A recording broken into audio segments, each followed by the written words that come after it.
다 함께 사도신경으로 신앙 고백 드립니다. 나는 전능하신 아버지 하나님 천지의 창조주를 믿습니다. 나는 그의 유일하신 아들 우리 주 예수 그리스도를 믿습니다. 그는 성령으로 잉태되어 동정녀 마리아에게서 나시고 본디오 빌라도에게 고난을 받아 십자가에 못 박혀 죽으시고 장사된 지 사흘 만에 죽은 자 가운데서 다시 살아나셨으며 하늘에 오르시어 전능하신 아버지 하나님 우편에 앉아 계시다가 거기로부터 살아있는 자와 죽은 자를 심판하러 오십니다. 나는 성령을 믿으며 거룩한 공교회와 성도의 교제와 죄를 용서받는 것과 몸의 부활과 영생을 믿습니다. 아멘. 다 함께 화면에 있는 찬양 드립니다.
다 함께 화면에 있는 말씀 봉독하겠습니다.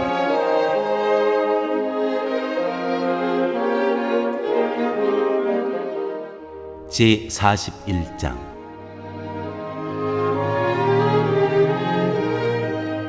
요셉이 바로의 꿈을 함흥하다.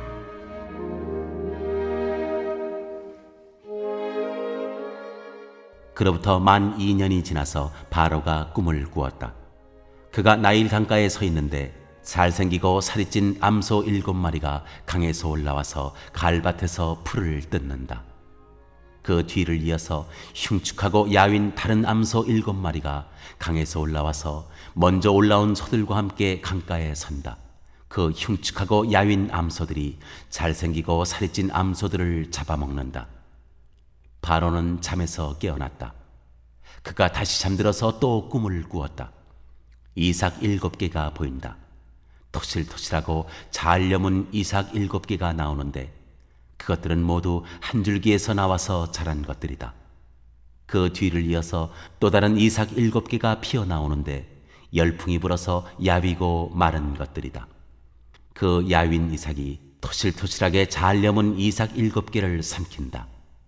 바로가 깨어나 보니 꿈이다. 아침에 그는 마음이 뒤숭숭하여 사람을 보내어서 이집트의 마술사와 현인들을 모두 불러들이고 그가 꾼 꿈 이야기를 그들에게 하였다. 그러나 아무도 그에게 그 꿈을 해몽하여 주는 사람이 없었다.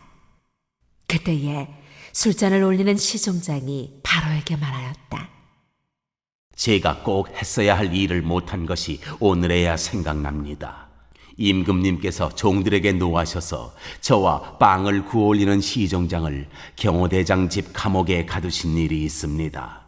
저희들이 같은 날 밤에 각각 꿈을 꾸었는데 두 꿈의 내용이 너무나 달랐습니다. 그때 그곳에 경호대장의 종인 히브리 소년이 저희와 함께 있었습니다. 저희가 꾼 꿈 이야기를 그에게 해주었더니 그가 그 꿈을 풀었습니다.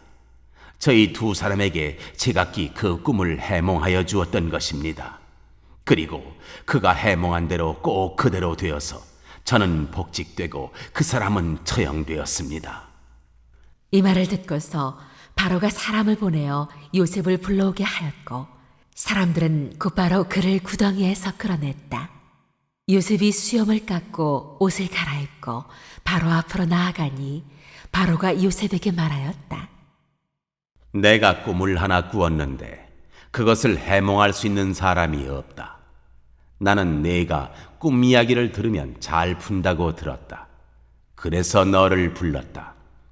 요셉이 바로에게 대답하였다. 저에게는 그런 능력이 없습니다.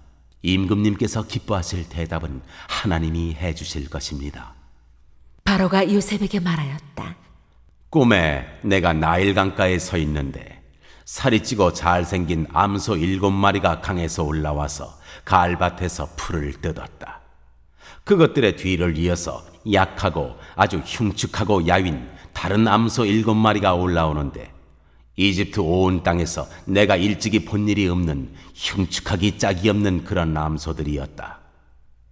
그 야위고 흉측한 암소들은 먼저 올라온 기름진 암소 7마리를 잡아먹었다. 흉측한 암소들은 살이 찐 암소들을 잡아먹었는데도 여전히 굶은 암소처럼 흉측하였다. 그리고는 내가 깨어났다. 내가 또다시 꿈에 보니 한 줄기에서 자란 이삭 7개가 있는데 잘 여물고 실한 것들이었다. 그것들의 뒤를 이어서 다른 이삭 7개가 피어나오는데 열풍이 불어서 시들고 야위고 마른 것들이었다. 그 야윈 이삭이 잘 여문 7 이삭을 삼켜버렸다.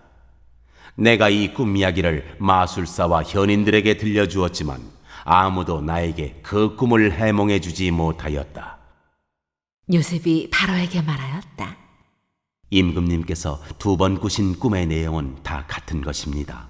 임금님께서 장차 하셔야 할 일을 하나님이 보여주신 것입니다. 그 좋은 암소 7마리는 7해를 말하고 잘 여문 이삭 7개도 7해를 말하는 것입니다. 두 꿈이 다 같은 내용입니다. 뒤따라 나온 야위고 흉측한 암소 7마리나 열풍에 말라버린 쓸모없는 이삭 7개도 역시 7해를 말합니다. 이것들은 흉년 7해를 말하는 것입니다. 이제 제가 임금님께 말씀드린 바와 같이 임금님께서 앞으로 하셔야 할 일을 하나님이 보여주신 것입니다. 앞으로 올 7해 동안에는 온 이집트 땅에 큰 풍년이 될 것입니다. 그런데 곧 이어서 7해 동안 흉년이 될 것입니다. 그렇게 되면 이집트 땅에 언제 풍년이 있었더냐는 듯이 지나간 일을 다 잊어버리게 될 것입니다. 그리고 기근이 이 땅을 황폐하게 할 것입니다. 풍년이든 다음에 오는 흉년은 너무나도 심하여서 이집트 땅에서는 아무도 그 전에 풍년이 든 일을 기억하지 못할 것입니다. 임금님께서 같은 꿈을 2번이나 거듭 꾸신 것은 하나님이 이 일을 하시기로 이미 결정하시고 그 일을 꼭 그대로 하시겠다는 것을 말씀해 주시는 것입니다. 이제 임금님께서는 명철하고 슬기로운 사람을 책임자로 세우셔서 이집트 땅을 다스리게 하시는 것이 좋을 듯합니다. 임금님께서는 전국의 관리들을 임명하셔서 풍년이 계속되는 7해 동안에 이집트 땅에서 거둔 것의 5분의 1을 해마다 받아들이도록 하심이 좋을 듯합니다. 앞으로 올 풍년에 그 관리들은 온갖 먹거리를 거두어들이고 임금님의 권한 아래 각 성읍에 곡식을 갈무리하도록 하십시오. 이 먹거리는 이집트 땅에서 7해 동안 이어갈 흉년에 대비해서 그때 이 나라 사람들이 먹을 수 있도록 갈무리해 두셔야 합니다. 그렇게 하시면 기근이 이 나라를 망하게 하지 못할 것입니다.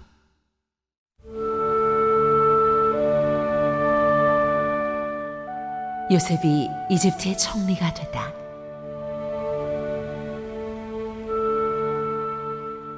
바로와 모든 신하들은 이 제안을 좋게 여겼다. 바로가 신하들에게 말하였다. 하나님의 영이 함께하는 사람을 이 사람 말고 어디에서 또 찾을 수 있겠느냐? 바로가 요셉에게 말하였다. 하나님이 너에게 이 모든 것을 알리셨는데 너처럼 명철하고 슬기로운 사람이 어디에 또 있겠느냐?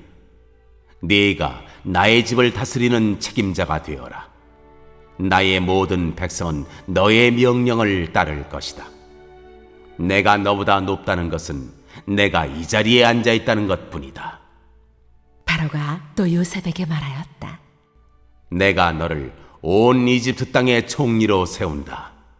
그렇게 말하면서 바로는 손가락에 끼고 있는 옥새 반지를 빼서 요셉의 손가락에 끼우고 고운 모시옷을 입히고 그 목걸이를 목에다 걸어주었다.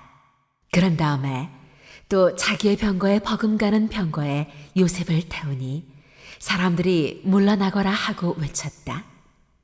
이렇게 해서 바로는 요셉을 온 이집트 땅의 총리로 세웠다. 바로가 요셉에게 말하였다. 나는 바로다. 이집트 온 땅에서 총리의 허락이 없이는 어느 누구도 손 하나, 발 하나도 움직이지 못한다. 바로는 요셉에게 사브낫 바네아라는 이름을 지어주고 온의 제사장 보디베라의 딸 아스낫과 결혼을 시켰다. 요셉이 이집트 땅을 순찰하러 나섰다. 요셉이 이집트 왕 바로를 섬기기 시작할 때 그의 나이는 30살이었다. 요셉은 바로 앞에서 물러나와서 이집트 온 땅을 두루 다니면서 살폈다. 풍년을 이룬 7해 동안에 땅에서 생산된 것은 대단히 많았다. 요셉은 이집트 땅에서 7해 동안 이어간 풍년으로 생산된 모든 먹거리를 거두어들여 여러 성읍에 저장해 두었다. 각 성읍 근처 밭에서 나는 곡식은 각각 그 성읍에 쌓아두었다. 요셉이 저장한 곡식의 양은 엄청나게 많아서 마치 바다의 모래와 같았다. 그 양이 셀 수 없을 만큼 많아져서 기록을 중단할 수밖에 없었다. 요셉과 온의 제사장 보디베라의 딸 아스낫 사이에서 두 아들이 태어난 것은 흉년이 들기 전이었다. 요셉은 하나님이 나의 온갖 고난과 아버지 집 생각을 다 잊어버리게 하셨다 하면서 맏아들의 이름을 므낫세라고 지었다. 둘째는 내가 고생하던 이 땅에서 하나님이 자손을 번성하게 해주셨다 하면서 그 이름을 에브라임이라고 지었다. 이집트 땅에서 7해 동안 이어가던 풍년이 지나니 요셉이 말한 대로 7해 동안의 흉년이 시작되었다. 온 세상에 기근이 들지 않은 나라가 없었으나 이집트 온 땅에는 아직도 먹거리가 있었다. 그러나 마침내 이집트 온 땅의 백성이 굶주림에 빠지자 그들은 바로에게 먹을 것을 달라고 부르짖었다. 바로는 이집트의 모든 백성에게 요셉에게로 가서 그가 시키는 대로 하여라 하였다. 온 땅에 기근이 들었으므로 요셉은 모든 창고를 열어서 이집트 사람들에게 곡식을 팔았다. 이집트 땅 모든 곳에 기근이 심하게 들었다. 기근이 온 세상을 뒤덮고 있었으므로 다른 나라 사람들도 요셉에게서 곡식을 사려고 이집트로 왔다.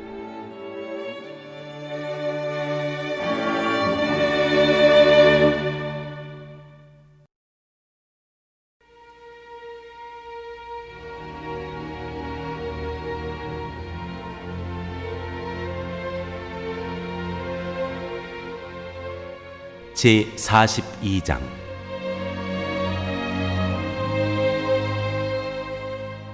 요셉의 형들이 이집트로 가다.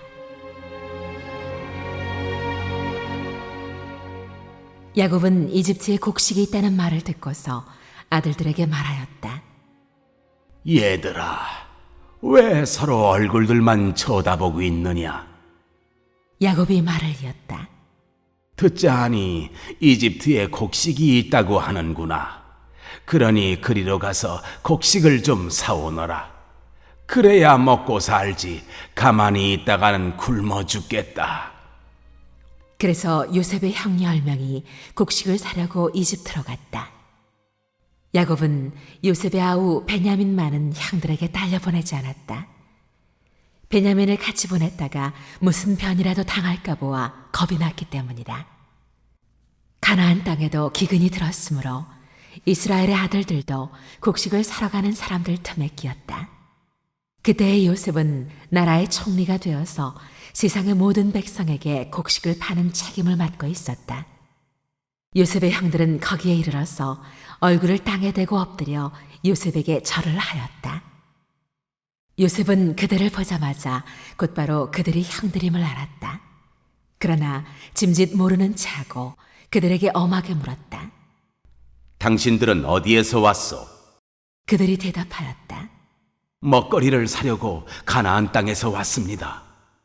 요셉은 형들을 알아보았으나 형들은 요셉을 알아보지 못하였다. 그때 요셉은 형들을 두고 꾼 꿈을 기억하고 그들에게 말하였다. 당신들은 첩자들이요. 이 나라의 허술한 곳이 어디인지를 엿보러 온 것이 틀림없소. 그들이 대답하였다.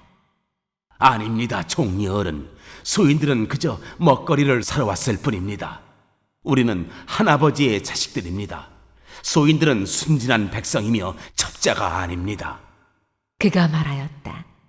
아니요, 당신들은 이 나라의 허술한 곳이 어디인지를 엿보러 왔소. 그들이 대답하였다. 소인들은 형제들입니다. 모두 12입니다. 가나안 땅에 사는 한아버지의 아들들입니다. 막내는 소인들의 아버지와 함께 있고 또 하나는 이렇습니다. 요셉이 그들에게 말하였다. 내 말이 틀림없어. 당신들은 첩자들이요. 그러나 당신들이 진실을 증명할 길은 있어. 바로께서 살아계심을 두고 맹세하오. 당신들이 막내 아우를 이리로 데려오지 않으면 당신들은 여기에서 한 발자국도 벗어나지 못하오. 당신들 가운데서 한 사람을 보내어 당신들 집에 남아있는 아우를 이리로 데려오게 하고 나머지는 감옥에 가두어 두겠소. 나는 이렇게 하여 당신들이 한 말이 사실인지를 시험해 보겠소. 바로께서 살아계심을 두고 맹세하오. 당신들이 그렇게 하지 못하면 당신들은 첩자라는 누명을 벗지 못할 것이요. 요셉은 그들을 감옥에 사흘 동안 가두어 두었다. 사흘 만에 요셉이 그들에게 말하였다. 나는 하나님을 두려워하오. 당신들은 이렇게 하시오. 그래야 살 수 있어. 당신들이 정직한 사람이면 당신들 형제 가운데서 한 사람만 여기에 갇혀 있고 나머지는 나가서 곡식을 가지고 돌아가서 집안 식구들이 허기를 면하도록 하시오. 그러나 당신들은 반드시 막내 아우를 나에게로 데리고 와야 하오. 그래야만 당신들의 말이 사실이라는 것을 증명할 수 있을 것이며 당신들이 죽음을 면할 것이요. 그들은 그렇게 하기로 하였다. 그들이 서로 말하였다. 그렇다. 아우의 일로 벌을 받는 것이 분명하다. 아우가 우리에게 살려달라고 애원할 때 그가 그렇게 괴로워하는 것을 보면서도 우리가 아우의 애원을 들어주지 않은 것 때문에 우리가 이제 이런 괴로움을 당하는구나. 루벤이 그들에게 대답하였다. 그러기에 내가 그 아이에게 못할 짓을 하는 죄를 짓지 말자고 하지 않더냐. 그런데도 너희는 나의 말을 들은 채도 하지 않았다. 이제 우리가 그 아이의 핏값을 치르게 되었다. 그들은 요셉이 통역을 세우고 말하였으므로 자기들끼리 하는 말을 요셉이 알아듣는 줄은 전혀 알지 못하였다. 듣다 못한 요셉은 그들 앞에서 잠시 물러가서 울었다. 다시 돌아온 요셉은 그들과 말을 주고받다가 그들 가운데서 시므온을 끌어내어서 그들이 보는 앞에서 그늘로 묶었다. 요셉은 사람들을 시켜서 그들이 가지고 온 통에다가 곡식을 채우게 하고 각 사람이 낸 돈은 그 사람의 자루에 도로 넣게 하고 또 길에서 먹을 것은 따로 주게 하였다. 요셉이 시킨 대로 다 되었다.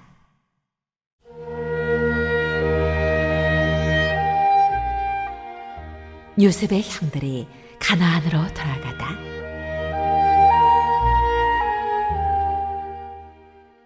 그들은 곡식을 나귀에 싣고 거기를 떠났다. 그들이 하룻밤 묵어갈 곳에 이르렀을 때에 그들 가운데서 한 사람이 자기 나귀에게 먹이를 주려고 자루를 풀다가 자루 아귀에 자기의 돈이 그대로 들어있는 것을 보았다. 그는 이것을 자기 형제들에게 알렸다. 내가 낸 돈이 토로 돌아왔다. 나의 자루 속에 돈이 들어있어. 이 말을 들은 형제들은 얼이 빠진 사람처럼 떨면서 서로 쳐다보며 한탄하였다. 하나님이 어찌하여 우리에게 이런 일을 하셨는가? 그들은 가나안 땅으로 아버지 야곱에게 돌아가서 그동안 겪은 일을 자세히 말씀드렸다. 그 나라의 높으신 분이 우리를 보더니 엄하게 꾸짖고 우리를 그 나라를 엿보러 간 첩자로 여기는 것입니다. 그래서 우리는 그에게 우리는 정직한 사람입니다. 우리는 첩자가 아닙니다. 우리는 모두 한 아버지의 자식들로서 12 형제입니다. 하나는 잃고 또 막내는 가나안 땅에 우리 아버지와 함께 있습니다 하고 말씀을 드렸습니다. 그랬더니 그 나라의 높으신 분이 우리에게 이르기를 어디 너희가 정말 정직한 사람들인지 내가 한번 알아보겠다. 너희 형제 가운데서 한 사람은 여기에 나와 함께 남아있고 나머지는 너희 집안 식구들이 굶지 않도록 곡식을 가지고 돌아가거라. 그리고 너희의 막내 아우를 나에게로 데리고 오너라. 그래야만 너희가 첩자가 아니고 정직한 사람이라는 것을 내가 알 수 있겠다. 그런 다음에야 내가 여기 잡아둔 너희 형제를 풀어주고 너희가 이 나라에 드나들면서 장사를 할 수 있게 하겠다 하였습니다. 그들은 자루를 비우다가 각 사람의 자루에 각자가 치른 그 돈꾸러미가 그대로 들어있는 것을 보았다. 그들과 그들의 아버지는 그 돈꾸러미를 보고서 모두들 겁이 났다. 아버지 야곱이 아들들에게 말하였다. 너희가 나의 아이들을 다 빼앗아가는구나. 요셉을 잃었고 시므온도 잃었다. 그런데 이제 너희는 베냐민마저 빼앗아가겠다는 거냐? 하나같이 다 나를 괴롭힐 뿐이로구나. 로벤이 아버지에게 말하였다. 제가 베냐민을 다시 아버지께로 데리고 오지 못한다면 저의 2 아들을 죽이셔도 좋습니다. 막내를 저에게 맡겨주십시오. 제가 반드시 아버지께로 다시 데리고 오겠습니다. 야곱이 말하였다. 막내를 너희와 함께 그리로 보낼 수는 없다. 그 아이의 형은 죽고 그 아이만 홀로 남았는데 그 아이가 너희와 같이 갔다가 또 무슨 변을 당하기라도 하면 어찌하겠느냐? 너희는 백발이 성성한 이 늙은 아버지가 슬퍼하며 죽어서 스올로 내려가는 꼴을 보겠다는 거냐?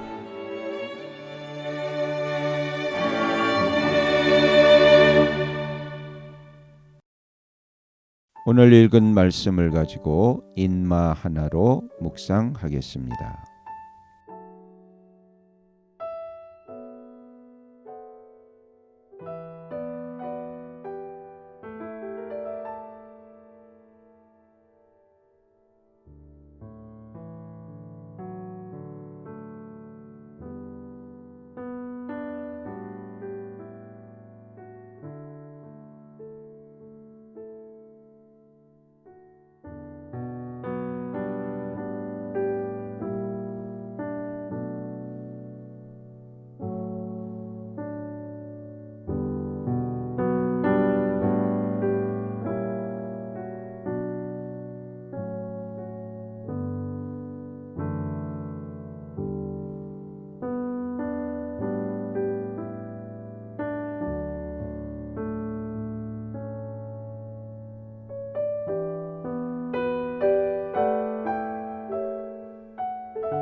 오늘 묵상한 말씀을 가지고 기억에 남는 말씀 한 절을 적어보고 또 감사한 일을 한 가지 이상씩 적어보겠습니다.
오늘 묵상한 말씀을 가지고 기도하고 대통령과 위정자와 나라 민족을 위하여 교회와 환우와 우리 베스트 가족 구원을 위하여 우리 새암교회의 진로를 위하여 선교사님을 위하여 세계 복음화를 위하여 포세븐의 비전 이루심을 위하여 우리 다 함께 기도합니다.